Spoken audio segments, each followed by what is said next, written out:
In this week's video, I'm taking you to 3 places I filmed but nearly never showed you. A Victorian prison, a Welsh coal mine and a beautiful country house. And each one was left on the cutting room floor for a completely different reason.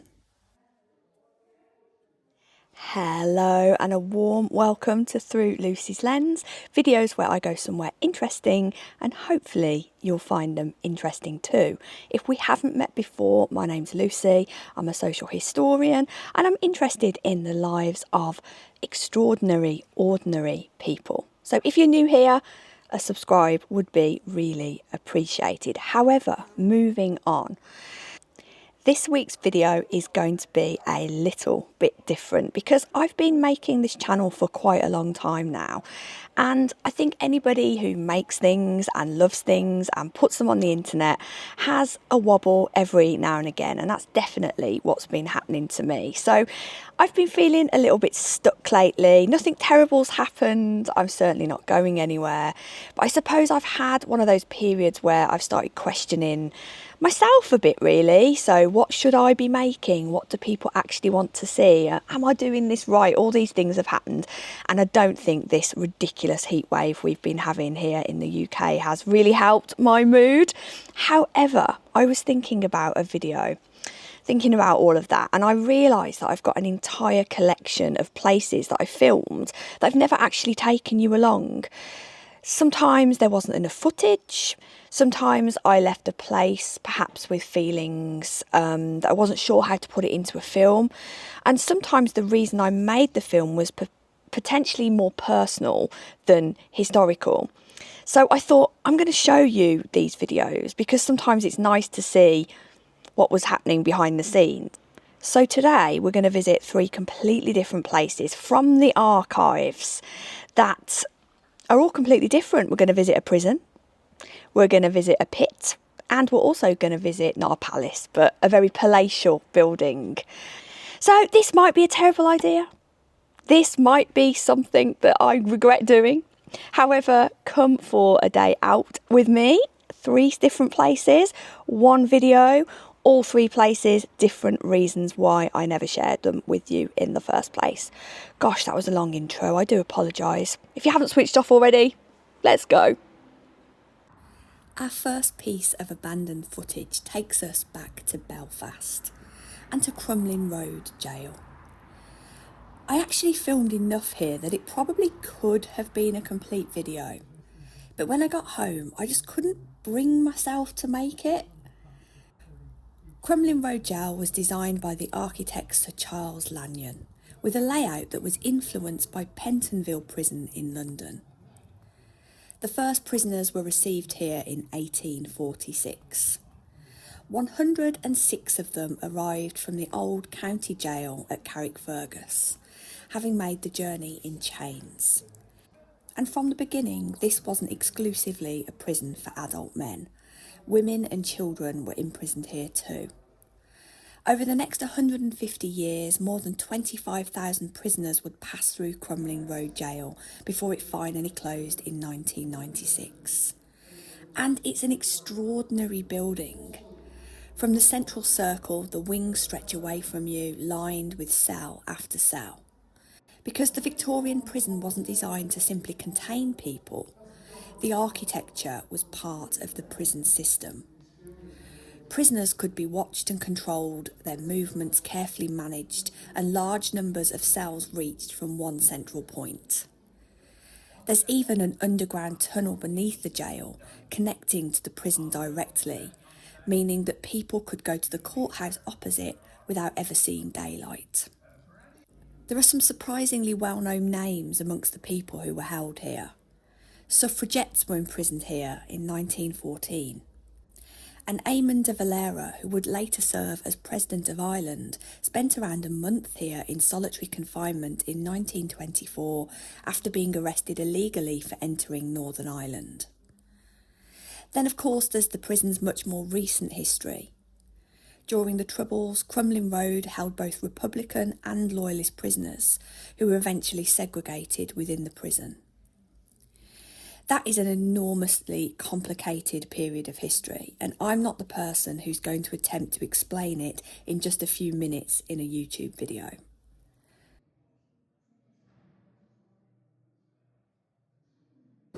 Something I hadn't really thought about before visiting was the other group of people who spent an enormous amount of their lives here, the staff. We naturally concentrate on prisoners when we visit somewhere like this, but prisons of course are workplaces too. Governors, wardens, matrons, medical staff and other employees came through the gates every day, and some even lived here. Staff cottages were built at the front of the prison in 1927, and the former governor's house was converted into staff accommodation in 1953. The visitor route today includes the matron's house, and this was probably one of the parts I found most interesting. Because away from the cells and punishment, we're looking at domestic life again.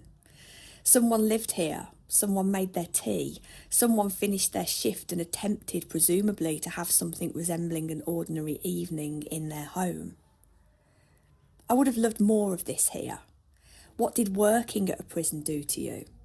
Did you become accustomed to the sounds of the prison? Could you ever really leave work when work was literally right outside your front door? Because as you know, these are the sorts of questions that always interest me. But there were parts of Crumlin Road that were harder to wander through for me, because 17 men were executed here during its history. The first was Robert Henry O'Neill in 1854, and the last was Robert McGladdery in December 1961. 15 of the men executed here were buried in unmarked graves within its grounds, and you could still visit the condemned cell and the execution chamber today. And I think that's where I struggled with making the original video, because I found the prison fascinating. To preserve this enormous Victorian prison is so impressive, and I completely understand the historical value in keeping places like this.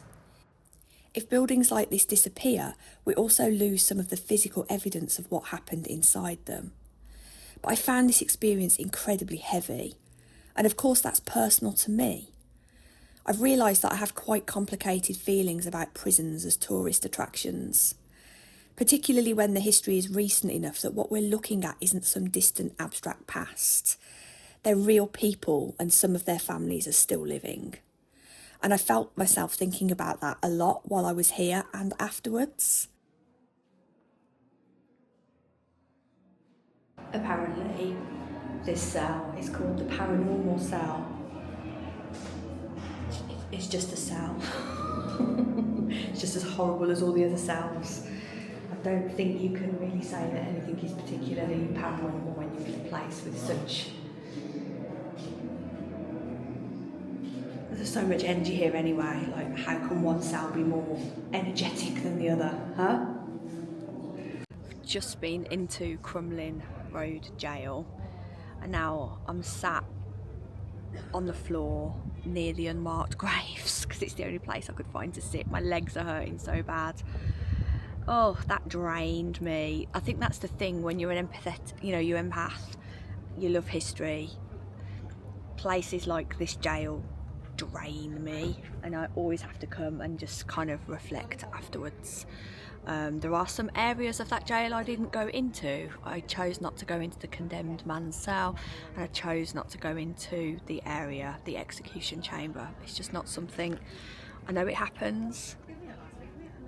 Some things don't need to be put right in front of my face, and that's definitely it. So apologies to anyone that watches that video that likes a bit of that, but it's not for me. I don't think it's for entertainment. Personal views coming through on this video too, who knew?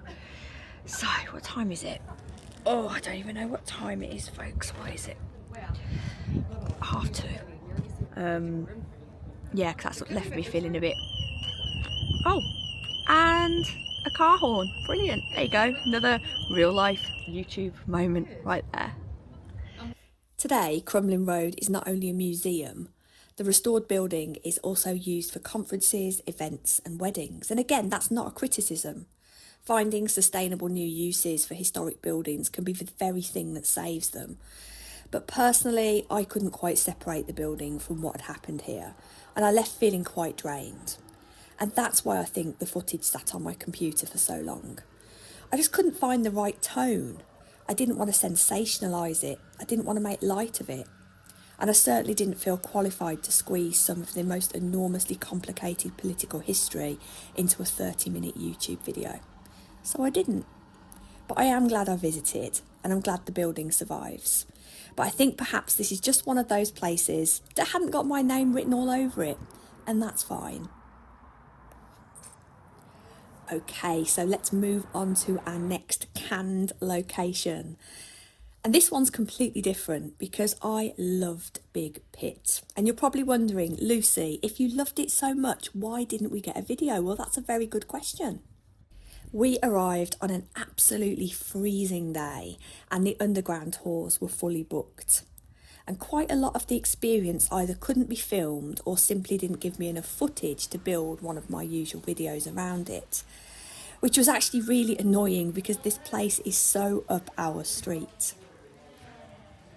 Big Pit stands at Blenavon in South Wales in a landscape shaped by iron and coal. And the mine remained a working colliery until 1980.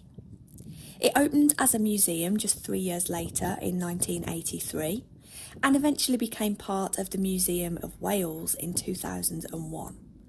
And today it's a real preserved coal mine. Visitors can descend around 300 feet underground with a guide, and many of the guides have themselves worked in the mining industry. Although on the day I came, I couldn't go underground myself, I came away incredibly impressed by something else, because of course the museum is about coal. But overwhelmingly it felt as if it was about people.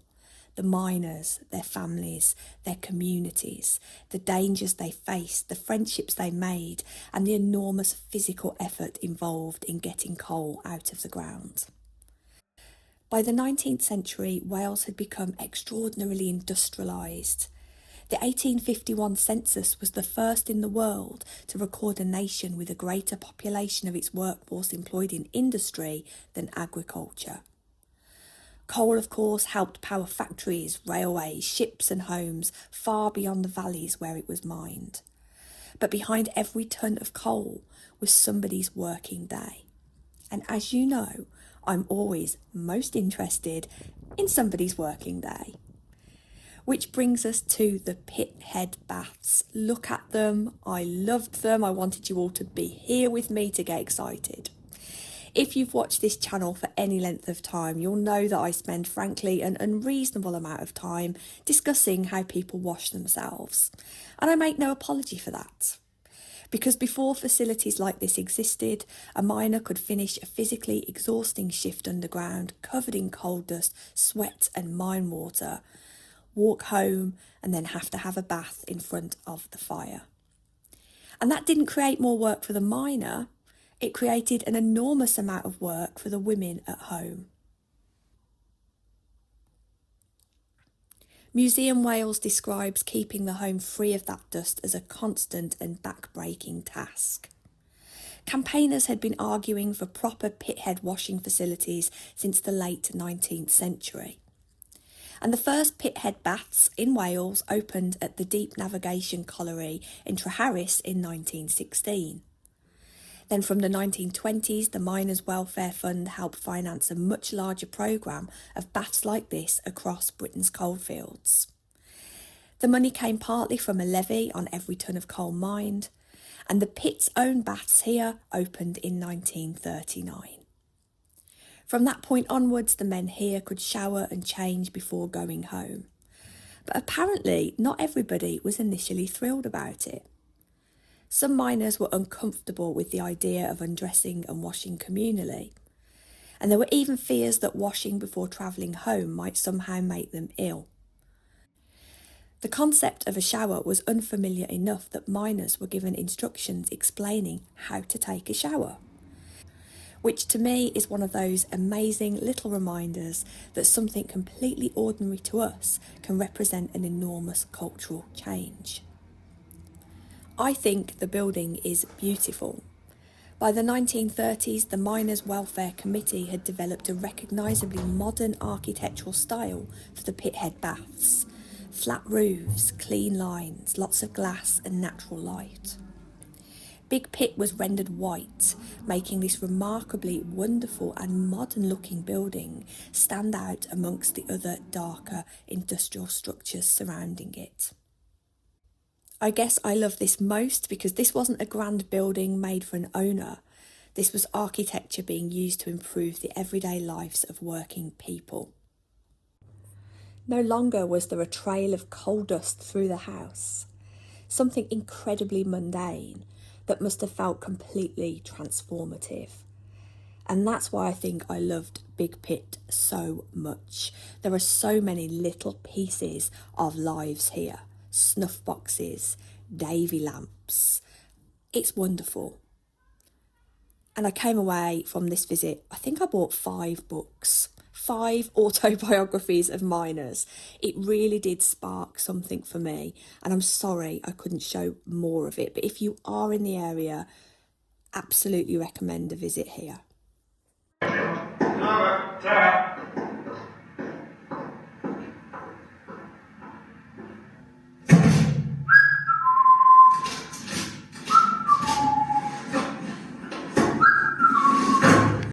And finally, we're coming to somewhere completely different again. Back to Warwickshire, near my home, and to Charlecote Park.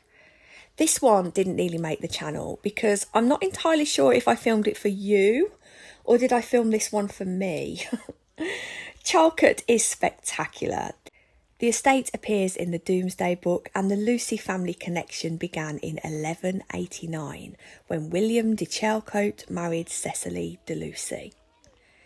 The house you see today has its origins in the great brick house built by Sir Thomas Lucy and his wife Joyce in the 16th century, and it was completed in 1558. Elizabeth I visited in 1572, and her royal arms still appear over the entrance porch.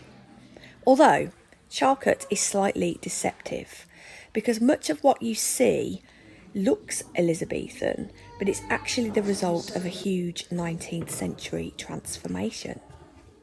George Hammond Lucy inherited Charlecote in 1823, and his wife Mary remodelled the house because when she arrived she really didn't like it.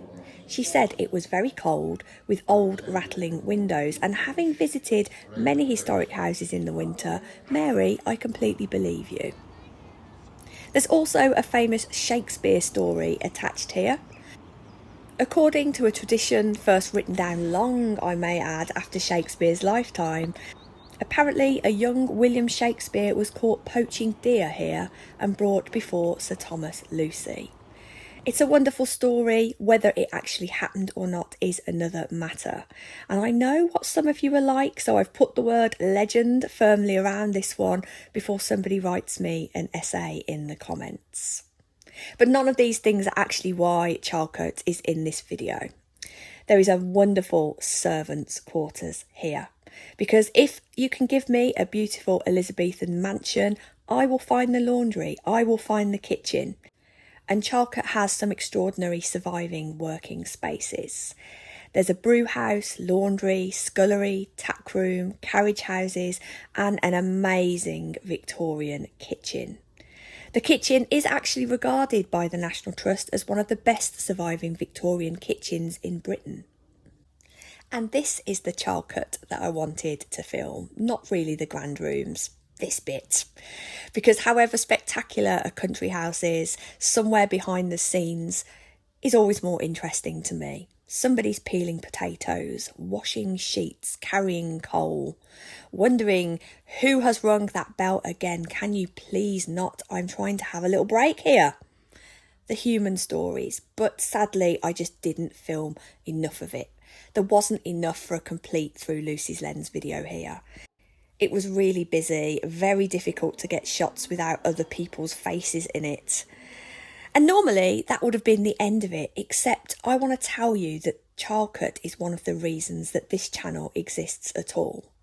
Because I came here as a little girl many, many times.